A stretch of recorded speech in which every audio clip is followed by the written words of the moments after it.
Hi, this is Thom Ruhe of the Kauffman Foundation. Welcome to the Global Entrepreneurship Week edition of Top of Mind. This week's edition will share news literally from around the world of entrepreneurship. This is Top of Mind.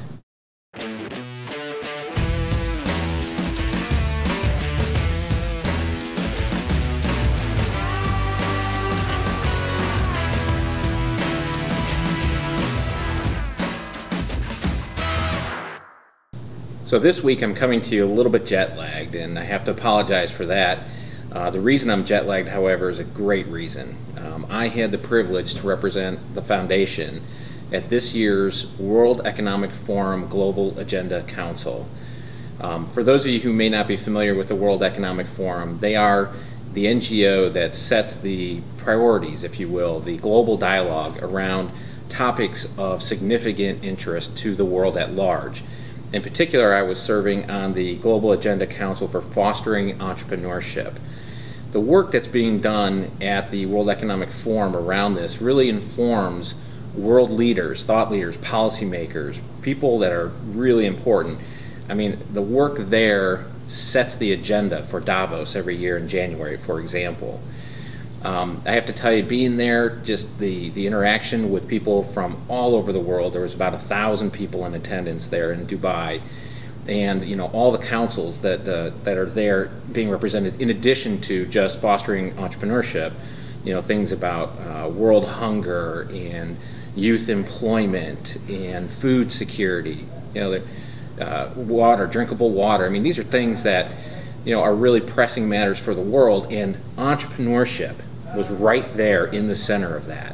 There's an awareness at the global level that entrepreneurship is one of those things that can help solve a lot of the problems of the world. And by virtue of the work we do here at the foundation, we were actually invited and had a seat at the table to give our input to help set that agenda and that priority. And I'm very hopeful that some exciting things will come out of it. In particular, one of the things that I scratch my head on in a positive way is the councils also get to cross-pollinate, and people that represent, like organized crime or, again, any of these important topics, they could go to other councils and see where there might be cross-play. Well, the Fostering Entrepreneurship one was one of the most popular cross-council requests that came in. I mean, people in a lot of walks of life understand that entrepreneurship has this connection, has this ability to really move the needle on a variety of topics. So, now the real work, we're all back from our respective countries, and the real work has to get done. So, stay tuned. I'm sure we'll have a top of mind episode coming up where we'll talk about some of the work that we did as our council, and hopefully you'll be reading about it when you see the news coverage from Davos next year and from the next Global Agenda Council that'll be back in Dubai next November. So, of course, the World Economic Forum Global Agenda Council was just one of thousands, to be specific, 35,000 events that were happening around the world this week, specifically the week of Global Entrepreneurship Week. That sounds a little redundant, but it's GEW to those of us that use the shorthand. And GEW is, it almost defies definition of what it is. Is it a movement? Is it it's certainly not an organizational thing. I think it's really a movement that we gave birth to here at the foundation several years ago. It started very, with humble beginnings, with some broad ambition to foster and elevate the conversation, the dialogue of entrepreneurship, on a global scale. And fast forward to the present, 35,000 events happening in over 120 countries. I think it's 129 was the final count. I mean, as I think about my own background, in entrepreneurship, and my last company is an agency that still exists in Northeast Ohio and doing great work. But one of the things I remember doing for-profit work for companies is trying to make a movement, right? A lot of companies want to be seen as thought leaders in particular social movements. I think just by about any standard or definition of a successful movement, GEW fits, because it's something that now defies any centralized control. It's people from around the world coming together for a common cause, namely promoting entrepreneurship. although it's being localized, right? So it's not a one-size-fits-all cookie cutter that goes forth and says, everybody, thou shalt do this, this, and this. It's what works for communities, in their neck of the woods, their part of the world, but all coming together around this theme and then sharing. So, yeah, it's incredible and humbling to know what happened this week around the world. The leaders of this movement will come together again in March in Rio de Janeiro. It's the Global Congress where, we will share the best practices, who had the real meaningful and impactful things. And, it's again humbling when you see where it started from to where it's become and where it's growing to. And it's not just on the global scale. I mean, in the U.S. alone, it's a very, very active week for us. Here in Kansas City alone, we hosted 39 events. 39 events in 1 week. Think about that. Top of my mind, a couple of the events here. We had a demo day, and demo days are pretty popular, and they're growing in popularity around the country. Here we got to see some really promising startups, about a third of which were from different regions or different parts of our virtuous triangle of Des Moines, Omaha, and Kansas City. A third were just pure startup mode, and about a third were existing for about a year, and we could kind of do a where are they now, because they presented at last year's demo day that we did. And to see these companies, especially the ones that had 1 year under their belt, and recognize like how many people they now employ. It's no wonder that we get as passionate here at the foundation as we do around entrepreneurship as the vehicle to move the needle, economically speaking. And it was great. For many of those that were aspiring to start something, we held an event today called the Exit Interview Panel, where we featured very successful entrepreneurs that had had an exit. So everything from the beginning, where I still aspire and dream to do something, to okay, how does it look at the end if you're successful, right? You have that exit. After all, it's the successful entrepreneurial journey from beginning to exit that afforded us the opportunity to be in this wonderful facility, namely the Kauffman Foundation. It was Mr. Kauffman's ambition and dream to build Marion Labs.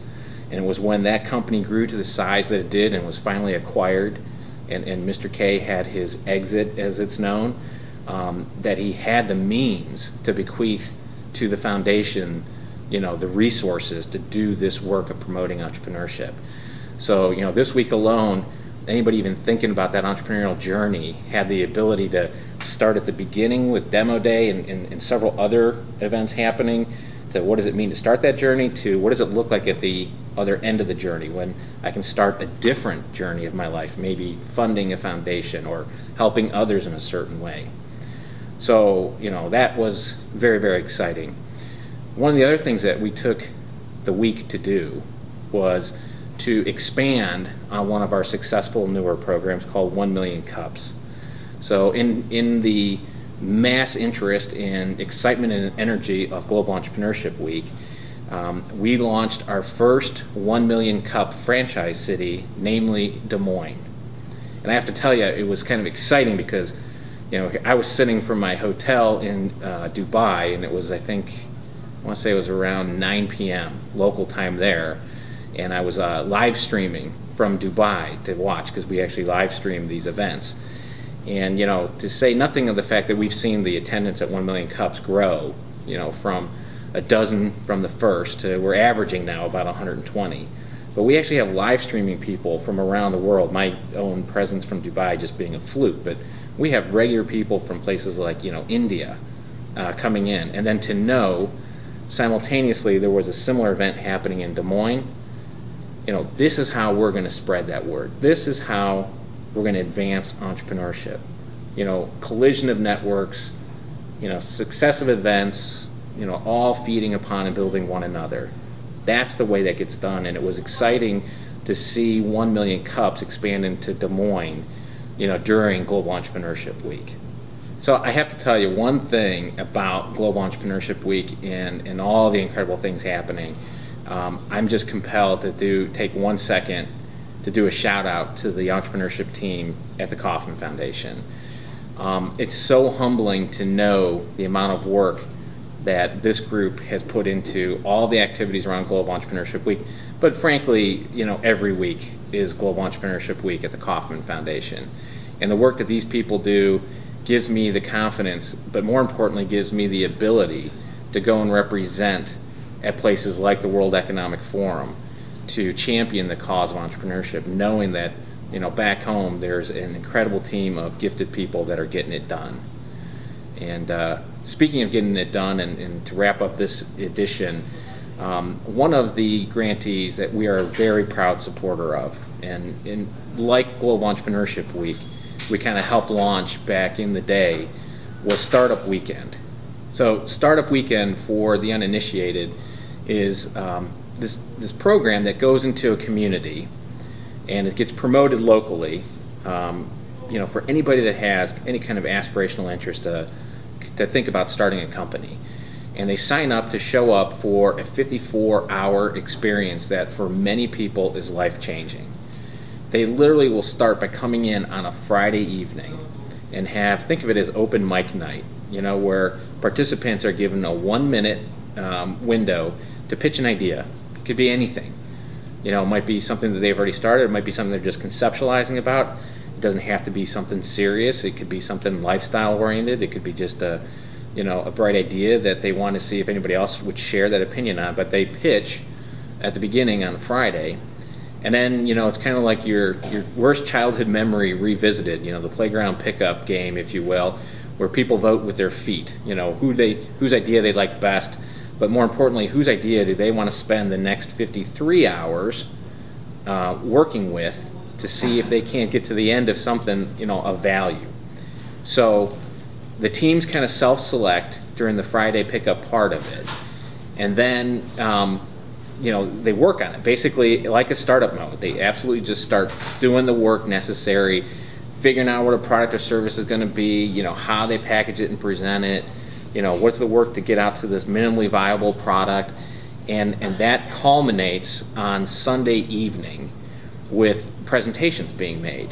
I've attended startup weekends literally all over the world, and I got to tell you, for so many people, it's a transformational experience. They go in just never even considering themselves an entrepreneur, and they come out, in some cases, just ready to pursue a new company that's going to change their life forever. So, at the beginning and at the end of Global Entrepreneurship Week, we had startup weekends happening around the world. I think the final count was 169. There are winners of the weekends announced, and there's going to be this year, in honor of Global Entrepreneurship Week, there's going to be one grand winner announced. And I'm very excited because I've already heard about some of the outcomes from startup weekends that happened at the beginning of the week. I'm sure Kansas City is going to come out with some good potential contenders in there as well, and I'm very excited to see how this week progresses. So that's it for this week's edition of Top of Mind. It's been a tiring week, but it's been one that's felt oh so great, because you just can't help but feel good about promoting entrepreneurship on a global scale, and that's a privilege we have here at the Kauffman Foundation. Thanks for tuning in.